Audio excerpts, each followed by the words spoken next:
ರಾಜ್ಯ ರಾಜಕೀಯದಲ್ಲಿ ಬಿರುಗಾಳಿ ಎಬ್ಬಿಸಿದ್ದಂತ ಮೂಡಾ ಕೇಸು ಕೊನೆಯ ಹಂತಕ್ಕೆ ಒಂದು ತಲುಪಿದೆ. ಕಾಂಗ್ರೆಸ್ ಬಿಜೆಪಿ ಮಧ್ಯೆ ಸಮರಕ್ಕೆ ಕಾರಣವಾಗಿದ್ದಂತ ಕೇಸು ಈಗ ಕೋರ್ಟ್ ಅಂಗಳದಲ್ಲಿದೆ. ಹಗರಣದ ತನಿಖೆ ನಡೆಸಿದಂತ ಲೋಕಾಯುಕ್ತ ಅಧಿಕಾರಿಗಳು ಬೃಹತ್ ವರದಿಯನ್ನು ಸಿದ್ಧಪಡಿಸಿದ್ದಾರೆ.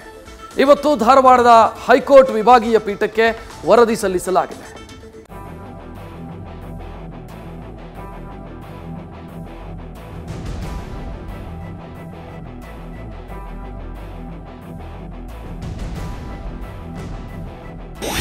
ಹೈಕೋರ್ಟ್ಗೆ ಸಲ್ಲಿಕೆ ಆಯಿತು ಮೂಡಾ ಕೇಸ್ನ ತನಿಖಾ ವರದಿ. ಸಿಎಂ ಸಿದ್ದರಾಮಯ್ಯ ಭವಿಷ್ಯ ಕಾಯ್ದಿರಿಸಿದ ಹೈಕೋರ್ಟ್ ಪೀಠ. ಅಲ್ಲೋಲ ಕಲ್ಲೋಲ ಸೃಷ್ಟಿಸಿದ್ದ ಮೂಡಾ ಹಗರಣದ ಲೋಕಾಯುಕ್ತ ತನಿಖೆ ಪೂರ್ಣಗೊಂಡಿದೆ. ಲೋಕಾಯುಕ್ತದಿಂದ ಒಂದಲ್ಲ 2 ವರದಿ ತಯಾರಿಸಿದ್ದು ಧಾರವಾಡ ಹೈಕೋರ್ಟ್ಗೆ ಸಲ್ಲಿಕೆಯಾಗಿದೆ. ಲೋಕಾಯುಕ್ತ ಪರವಾಗಿ ಮುಚ್ಚಿದ ಲಕೋಟಿಯಲ್ಲಿ ವಕೀಲ ವೆಂಕಟೇಶ್ ಅರಬಟ್ಟಿ ಸಲ್ಲಿಸಿದ್ದಾರೆ. 17A ಅಡಿ ಸಂಗ್ರಹಿಸಿದ್ದ ವರದಿಯನ್ನ ಲೋಕಾಯುಕ್ತ ಎಸ್ಪಿ ತಯಾರಿಸಿದ್ದಾರೆ. ಮೊದಲಿಗೆ 10 ಪುಟಗಳ ಪ್ರಗತಿ ವರದಿ ಸಲ್ಲಿಕೆಯಾಗಿದ್ದು, 2ನೇ ವರದಿಯಲ್ಲಿ 3000 ಪುಟಗಳ ವರದಿ ಒಪ್ಪಿಸಿದೆ. ವರದಿಯಲ್ಲಿ ಈವರೆಗೆ ಮಾಡಿರುವ ಕೆಲಸಗಳ ಕುರಿತು ಮಾಹಿತಿ ಅಡಗಿದೆ. ಆರೋಪಿಗಳು ಸೇರಿ 25ಕ್ಕೂ ಹೆಚ್ಚು ಮಂದಿ ಹೇಳಿಕೆಗಳು ವರದಿಯಲ್ಲಿ ದಾಖಲಾಗಿದೆ. ಆಡಿಯೋ, ವಿಡಿಯೋ, FSL ವರದಿಗಳು, ದಾಖಲೆಗಳ ಸಂಗ್ರಹದ ಹಾರ್ಡ್ ಡಿಸ್ಕ್, ಸಿಡಿ, ಪೆನ್ ಡ್ರೈವ್ಗಳು ಮಾಹಿತಿ ಅಡಕವಾಗಿದೆ. ವಿಜಯನಗರದ 14 ಸೈಟ್ಗಳು, ಕೆಸರಿಯ ಸರ್ವೆ ನಂಬರ್ 464ರ 3.16 ಎಕರೆ ಭೂಮಿಯ ಮಾಹಿತಿ ಒಳಗೊಂಡಿದೆ. ಆರ್ಟಿಸಿ, ಭೂ ಪರಿವರ್ತನೆ, ಮೂಲ ಮಾಲೀಕರ ಬಳಿ ದಾಖಲೆ, ಕೈ ಬದಲಾವಣೆಯಾದ ದಾಖಲೆಗಳ ಸಂಗ್ರಹ, ಮೂಡಾದಲ್ಲಿ ಯಾವ ಹಂತದಲ್ಲಿ ಪತ್ರ ವ್ಯವಹಾರ ನಡೆದಿದೆ, ಯಾವ ಅಧಿಕಾರಿಗಳು ಸೈಟ್ ಹಂಚಿಕೆಗೆ ಸಹಿ ಹಾಕಿದ್ರು, 1994ರಿಂದ 2024ರವರೆಗಿನ ಎಲ್ಲ ಮಾಹಿತಿಗಳನ್ನ ಸಂಗ್ರಹಿಸಿ ಬೃಹತ್ ವರದಿಯನ್ನ ಹೈಕೋರ್ಟ್ಗೆ ಒಪ್ಪಿಸಲಾಗಿದೆ.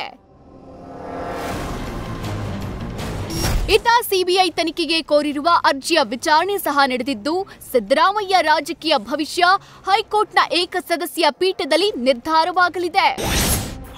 ಮಣಿಂದರ್ ಸಿಂಗ್ ಅವರೇ, ವಾದ ಆರಂಭಿಸ್ತೀರಾ? ಜನರ ಮನಸ್ಸಲ್ಲಿ ಸ್ವತಂತ್ರ ತನಿಖೆ ನಡೆದಿದೆ ಅಂತ ಅನ್ಸ್ಬೇಕು. ಸುಪ್ರೀಂ ಕೋರ್ಟ್ ಮಾರ್ಗಸೂಚಿ ಅನ್ವಯ ಸ್ವತಂತ್ರ ತನಿಖೆ ಅನಿವಾರ್ಯ. ಪಬ್ಲಿಕ್ ಇಂಟ್ರೆಸ್ಟ್ ಕಾಪಾಡೋ ನಿಟ್ಟಿನಲ್ಲಿ ಸ್ವತಂತ್ರ ತನಿಖೆ ಅಗತ್ಯ ಇದೆ. ನ್ಯಾಯ ಎತ್ತಿ ಹಿಡಿಯೋಕೆ ಸಿಬಿಐ ತನಿಖೆ ಅನಿವಾರ್ಯ. ಲೋಕಾಯುಕ್ತದಲ್ಲಿ FIR ಆದ ಮೇಲೆ ಸಿಬಿಐ ತನಿಖೆಗೆ ಕೋರಿದ್ದೀರಾ? ಹೌದು. ರಾಹುಕಾಲ ನೋಡ್ಕೊಂಡು ಹಾಕಿರೋದಾ?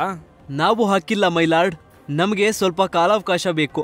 ಸರ್ಕಾರದ ಪರ ಸಿಬಲ್ ವಾದ ಮಂಡಿಸ್ತಾರೆ. ಬೆಂಗಳೂರಿನಲ್ಲಿ ದಿನಾಂಕ ನಿಗದಿ ಮಾಡಿ. ನೋಡ್ರಿ, ಇಂದು ವಿಚಾರಣೆ ನಿಗದಿಯಾಗಿದೆ, ಮುಂದೂಡಿಕೆ ಸಾಧ್ಯವಿಲ್ಲ.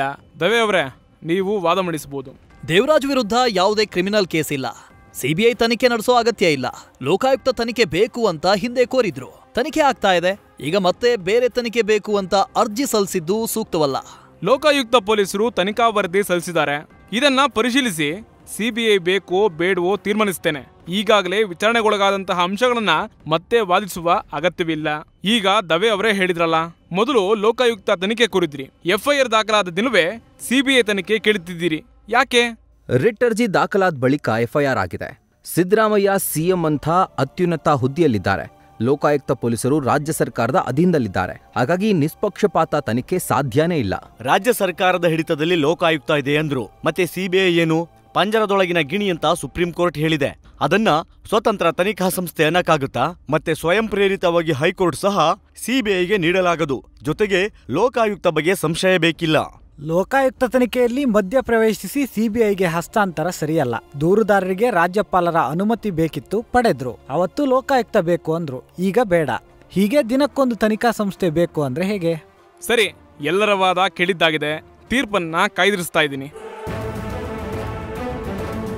ಇನ್ನು ಇದೇ ಮೂಡಾ ಕೇಸ್ನ ತನಿಖೆ ನಡೆಸ್ತಾ ಇರುವ ಇಡಿ ವಿಚಾರಣೆಗೆ ಹಾಜರಾಗುವಂತೆ ಸಿಎಂ ಸಿದ್ದರಾಮಯ್ಯ ಅವರ ಪತ್ನಿ ಹಾಗೂ ನಗರಾಭಿವೃದ್ಧಿ ಸಚಿವ ಭೈರತಿ ಸುರೇಶ್ಗೆ ನೋಟಿಸ್ ಜಾರಿ ಮಾಡಿದೆ. ಈ ಬಗ್ಗೆಯೂ ನ್ಯಾಯಮೂರ್ತಿ ಎಂ ಪ್ರಸನ್ನ ಅವರ ಮುಂದೆ ತುರ್ತು ವಿಚಾರಣೆಗೆ ಮನವಿ ಮಾಡಲಾಗಿದೆ.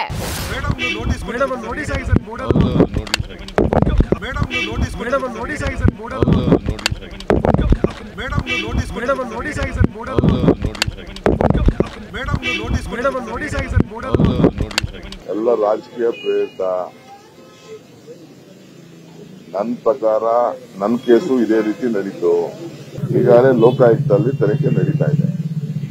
ಲೋಕಾಯುಕ್ತ ತನಿಖೆ ನಡೀತಾ ಇರಬೇಕಾದ್ರೆ ಬೇರೆ ಸಂಸ್ಥೆಯವರು ಮಾಡಕ್ ಬರುವುದಿಲ್ಲ ಅನ್ನೋದು ಅನೇಕ ಜಡ್ಜ್ಮೆಂಟ್ಸ್ ಕೂಡ ಇದೆ.